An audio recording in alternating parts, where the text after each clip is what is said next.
Damn it.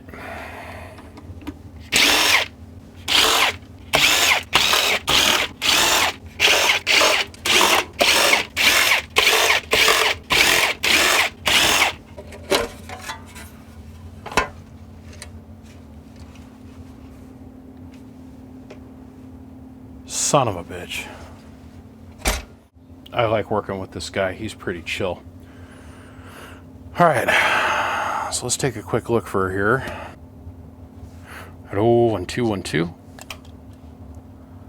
So these two transistors are working. This one is working. This one here. Right here's not making any heat, so this N transistor is bad.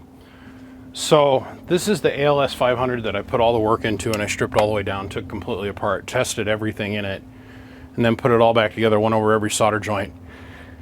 The guy got it on his end, hooked it up, ran it for a couple days, and the smoke come out. And what we found out is that the only watt meter he has in his station is the one that's in the antenna tuner, which is a Palstar. And I said, oh, you need to get a watt meter that sits between your amplifier and your tuner. And I think what's going on is he's got the antenna tuner portion of it is showing him he's matching it with the antenna tuner down to 0 to the antenna, but the input to the antenna tuner is all out of whack with the power level of the box. So we're going to replace this transistor. He's going to buy another watt meter, and we're going to get him up and running here really quick. So transistor out, transistor back in, replace these two resistors, and we'll be back up and running in theory. When he called me, my heart just hit the floor. I was like, damn, dude, I spent so much time on this because I want it to work for him. It's not really about the time, right? It's about making the customer happy. And I just felt horrible. I was like, son of a gun, we'll send it up here. So he quickly sent it up, and I said, well, I'll slide it in between things. I've got like 9 other projects going on right now at this minute, but I got it yesterday. I want to come out here and quickly work on this thing this morning and get it back to him probably tomorrow, or at least headed back to him. Well, not a bad way to spend my afternoon.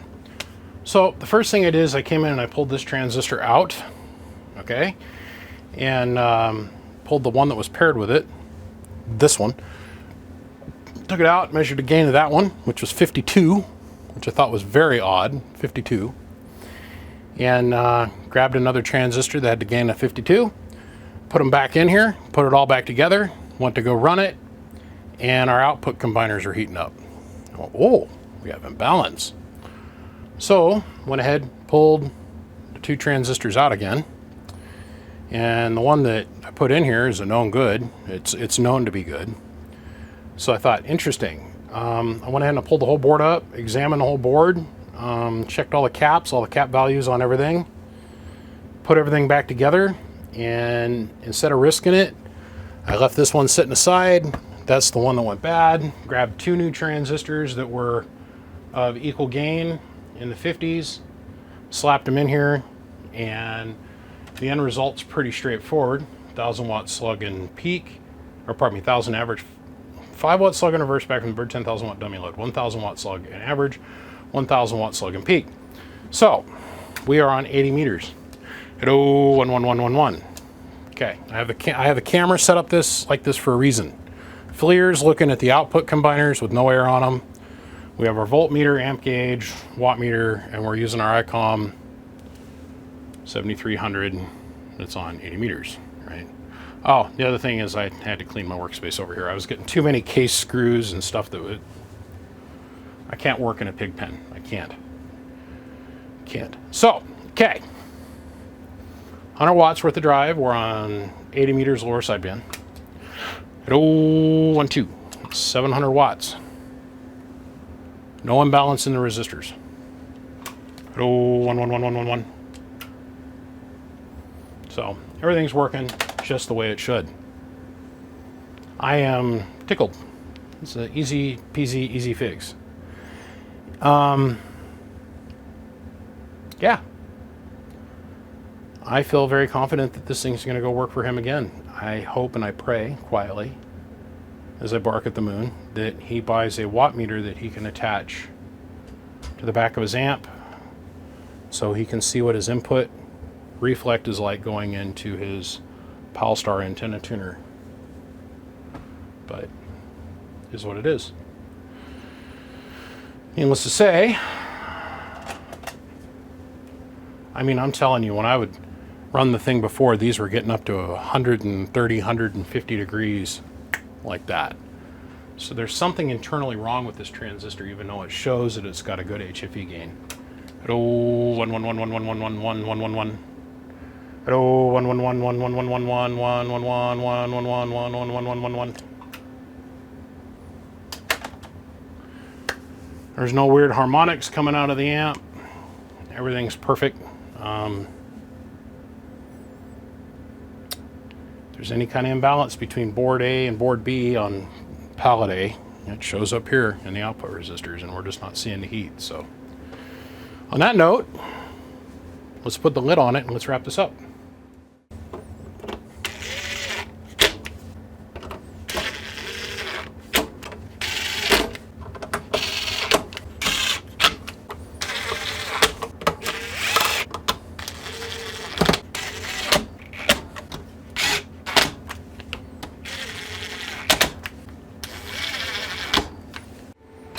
Hello, 1 2 1 2 1 2 1 2. Cool. I got it hot enough. I want to make sure the cooling fan kicks on. Air wraps across all the tuners, goes across the combiner board, gets exhausted out through the heatsink. Hello,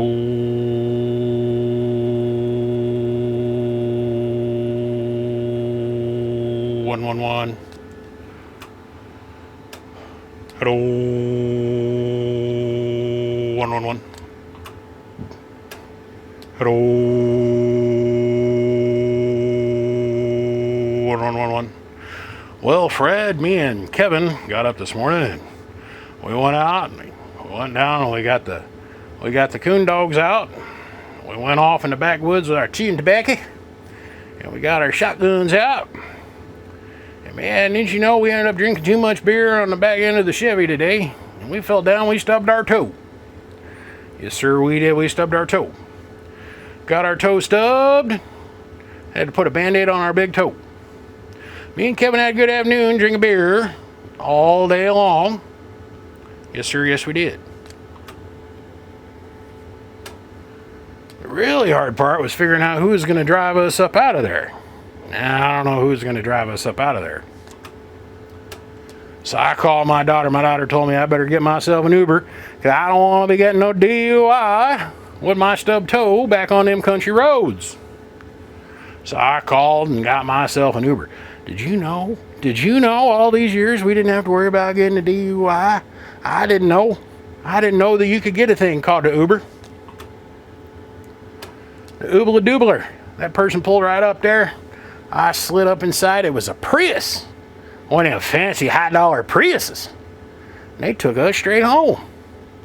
Now the downside of getting an Uber like that, me and Kevin come find out, is you gotta go next day.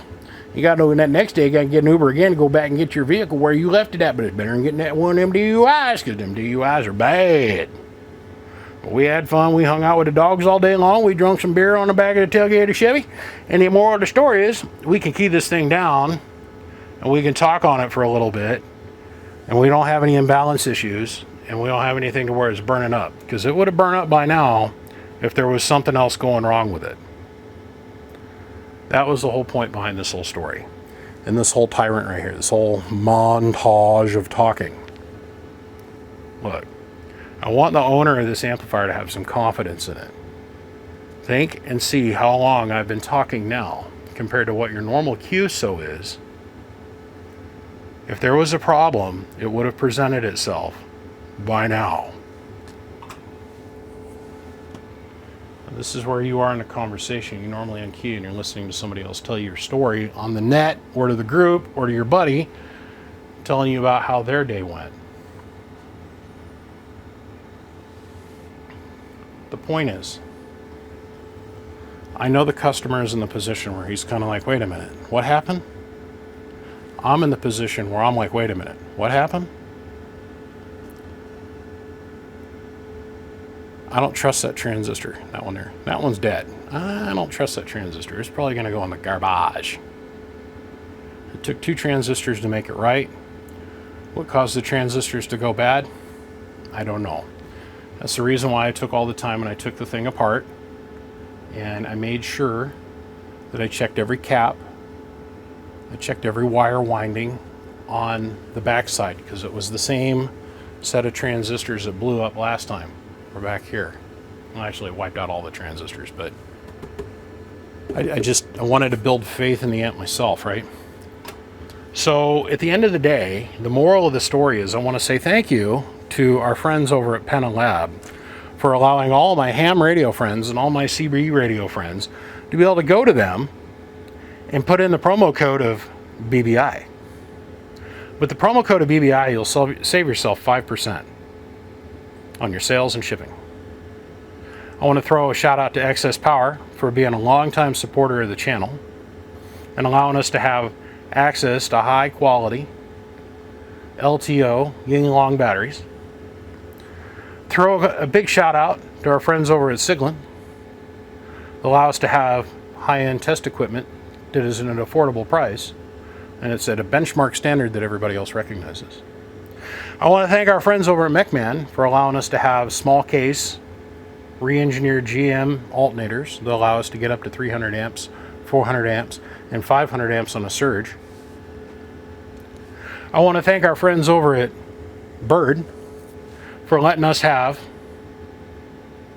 meters that we can use on the YouTube videos and that you guys can use for accurate measurement. And I want to thank our friends at Coaxial Dynamics for constantly stepping up anytime I have an element need and recertifying my elements every 5 years.